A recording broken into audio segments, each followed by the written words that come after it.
देश जिसमें ऐसी भूमि भूखंड जहां गांव बसा हुआ है, उस गांव के अंतिम घर से चारों तरफ माने 200 फीट पश्चिम, 200 फीट पूरब, माने 200 मीटर ये जहां बसा हुआ है उस गांव के अंतिम चारों तरफ से स्थित लगभग 200 मीटर परिधि में अवस्थित क्षेत्र की भूमि आवासीय भूमि मानी जाएगी।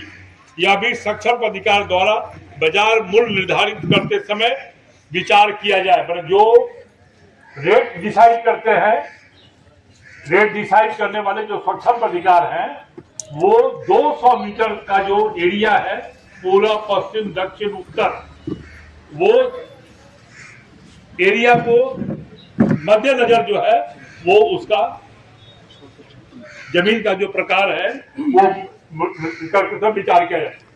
किंतु उक्त विधान हम बहुत देर से यहाँ बैठे हुए हैं, मुझे भी आने में काफी देर हुआ, आपको तकलीफ हुई, इसके लिए हम सभी क्षमा प्रार्थी हैं।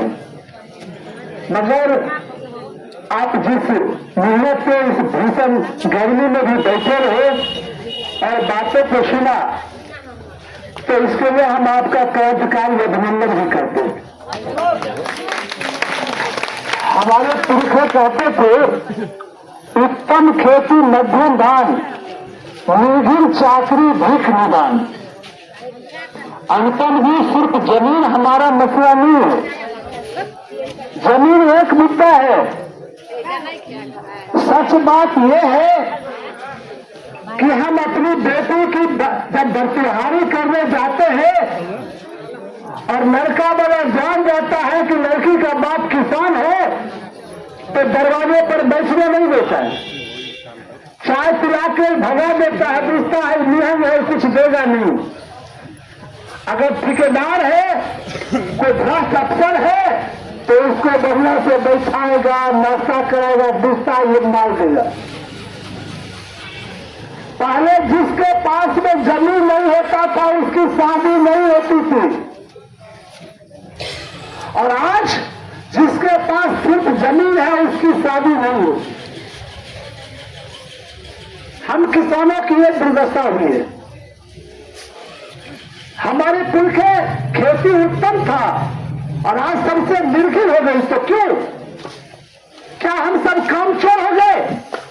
हम लोग कुछ नहीं करते हैं। हमारे पुरखे बहुत मेहनती थे, इसीलिए उनका वो सम्मान था, और हम सब कार हो गए, बुजदिल हो गए, इसलिए हमारी दुर्दशा नहीं।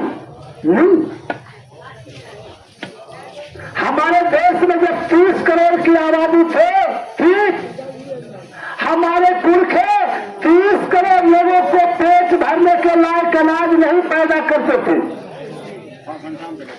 विदेश से अनाज आता था, तब हमारा चूल्हा जलता था, और आज हम आप 130 करोड़ लोग को पेट भर करके विदेश में अपना अनाज सप्लाई करते हैं। ये किसानों ने मेहनत करके अनाज पैदा किया है।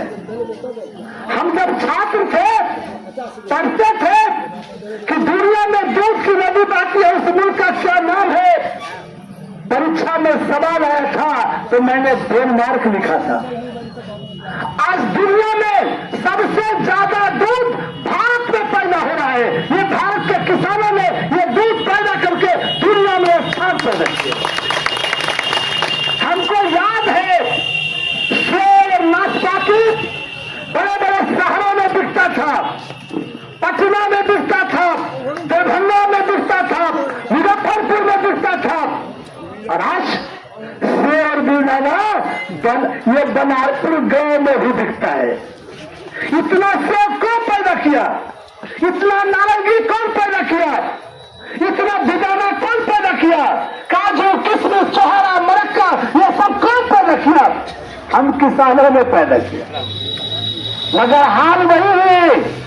तुलसीदास ने लिखा है, जस जस शिल्पा बदन बढ़ावो, तास दुगुन कतिरूप दिखावा।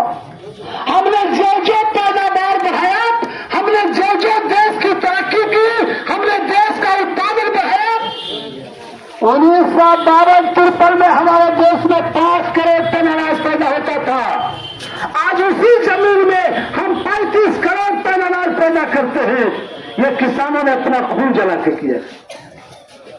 कहा नहीं हुआ है